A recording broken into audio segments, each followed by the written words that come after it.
1 Samuel capítulo 19. E falou Saul a Jonatas seu filho e a todos os seus servos para que matassem a Davi.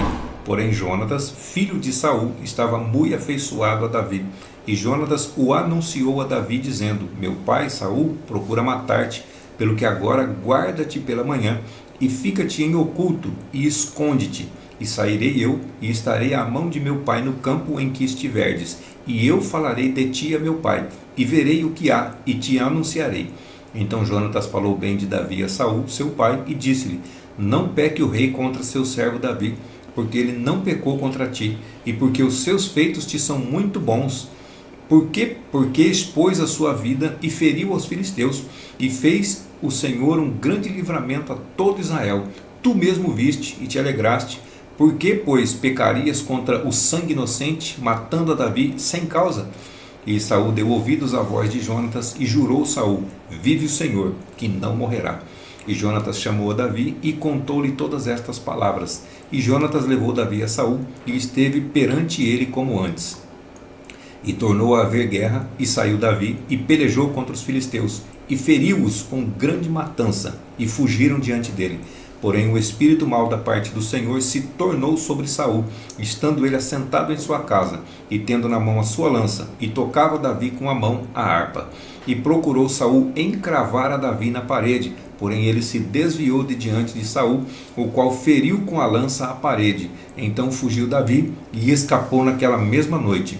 Porém Saul mandou mensageiros à casa de Davi que o guardassem e o matassem pela manhã, do que Mical, sua mulher, avisou a Davi, dizendo: Se não salvares a tua vida esta noite, amanhã te matarão.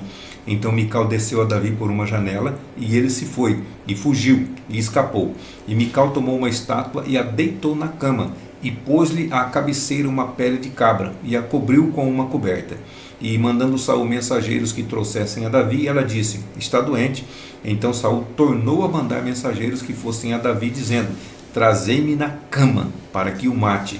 Vindo, pois, os mensageiros, eis que a estátua estava na cama e a pele de cabra à sua cabeceira. Então disse Saul a Mical: Por que assim me enganaste e deixaste ir e escapar o meu inimigo? E disse Mical a Saul: Porque ele me disse: Deixa-me ir. Por que hei de eu matar-te? Assim Davi fugiu e escapou, e foi a Samuel em Ramá, e lhe participou tudo quanto Saul lhe fizera. E foram ele e Samuel, e ficaram em Naiote. E o anunciaram a Saul, dizendo: Eis que Davi está em Naiote, em Ramá. Então enviou Saul mensageiros para trazerem a Davi, os quais viram uma congregação de profetas profetizando, onde estava Samuel, que presidia sobre eles. E o Espírito de Deus veio sobre os mensageiros de Saul, e também eles profetizaram. E avisado disto Saul, enviou outros mensageiros, e também estes profetizaram. Então enviou Saul ainda uns terceiros mensageiros, os quais também profetizaram.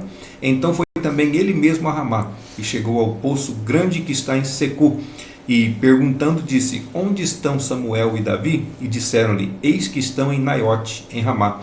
Então foi para Naiote, em Ramá, e o mesmo Espírito de Deus veio sobre ele, e ia profetizando até chegar a Naiote, em Ramá.